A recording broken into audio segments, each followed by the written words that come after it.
What can businesses do to become more innovative?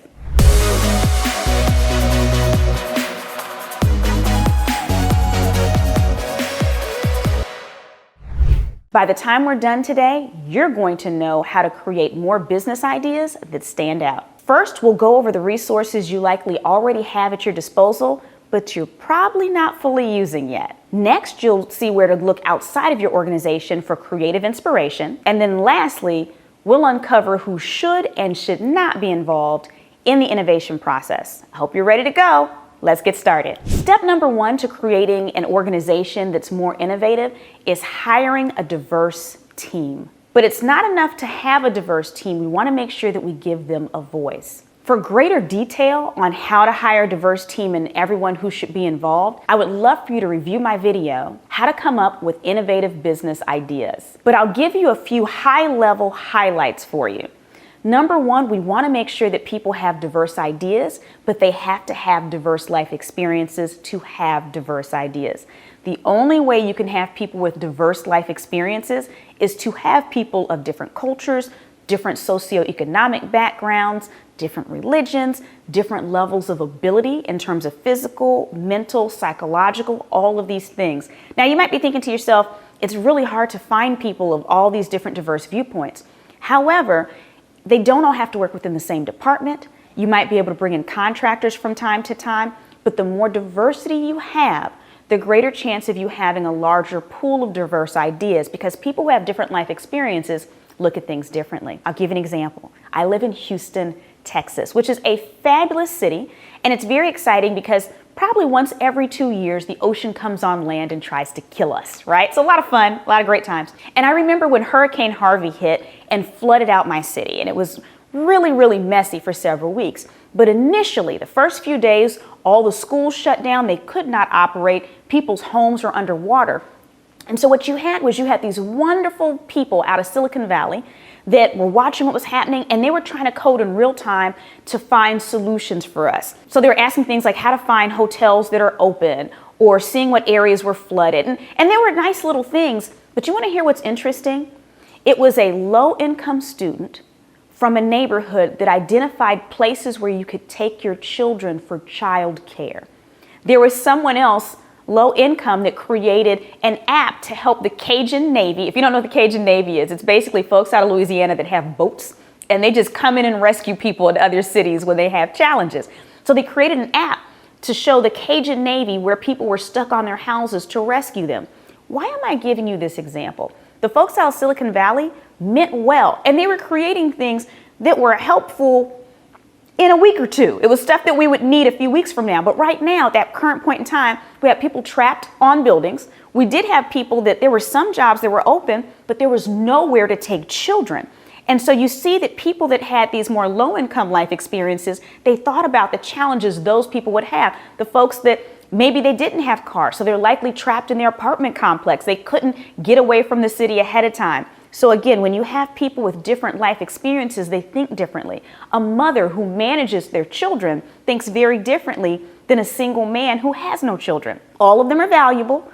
All of them have something to offer. But if you don't have all of them at the table, you're missing out on some really important perspectives. Next, you want to create some type of system that supports idea generation. So there was something that was created years ago by Starbucks that I absolutely loved, and it was called My Starbucks Idea. And their employees, as well as their customers, were able to submit ideas. Now, I want you to think about something. Who is a Starbucks customer? People of all walks of life. So if you had an organization like a Starbucks and you wanted some of the most innovative ideas, guess what? You want the engineers that come into your store to be able to submit ideas because they love your brand, they use you. You want the moms who come in your store to submit ideas. You want the accountants. Maybe they see something in the way that you're handling your transactions. They got the best ideas ever for free. Six Sigma black belts, people that literally are experts in production and efficiency, submitting ideas. And it was very easy to do. But not only that, they'd even give them updates if their idea was being reviewed or would be implemented. How incredible is that? So if you have an organization, especially if you're part of a larger organization, and you want to encourage your team members, even maybe your clients, but especially your team members, if you want them to submit ideas, There needs to be a formal place where they can go. It needs to be easy for them to find, easy for them to remember, so that on the spot they can add something in there. But here's the most important thing. You don't want a bottleneck. You don't want it to have to go up through their supervisor or their manager. You want it to go to where the repository of all the great ideas go, so that it's not being bottlenecked. People that are in charge of R&D, research and development in your organization, see it. And you're even coming back and telling those employees, hey, just so you know, your idea has been added to this pool right here. We really appreciate you. Maybe you even award them for submitting great ideas. But there has to be a formal place where people go. You don't just trust them to go to their bosses, because I hate to tell you this, managers aren't always the ones that are going to pass on those ideas. Oftentimes, they sit on the best innovation because it either wasn't their idea or they're too busy to even follow through. We talked about having some type of formal system so that your own people can add their ideas, but look outside of your industry, outside of your immediate environment. There's things like biomimicry. Biomimicry is this entire movement where you create design based on how nature solves problems, right? So maybe you start thinking about, are we having an issue that maybe if we watch the immigration pattern of birds, it'll help us solve. Believe it or not, there's some pretty wild stuff in nature. You've probably seen that when you watch those shows where they have the deep ocean creatures. There might be some solutions sitting in nature if you're just creative enough and open enough to sit with that. You also want to look at other industries as well. What are people doing in other industries? They might be similar to your own, or they might be slightly different. So for instance, I recently did a keynote engagement for a home services organization. So these are a lot of the people that do things like home repair. They also do things like cutting lawns and landscaping. And so we took a look at the farming industry, because oftentimes they get technology before the home services people do, but sometimes it's the same type of technology. So the GPS-enabled tractors that they use in farming trickled down to GPS-enabled lawnmowers. So sometimes we can see these other even larger industries or more technical industries, and we can see how their technology trickles down to us. And so if we know that it's likely coming, we can get ahead of the curve and beat out our competitors. Quick question for you. Have you subscribed to the channel yet? I'm going to get to some more juicy stuff in a moment, but if you haven't, I'm going to suggest you take a moment to do it. Now, let's get back to those innovative business ideas. There's an incredible speaker named Bill Stanton who has a fabulous TEDx talk that I want you to take a moment and take a look at. You might be saying, Crystal, why are you sending me to someone else's video?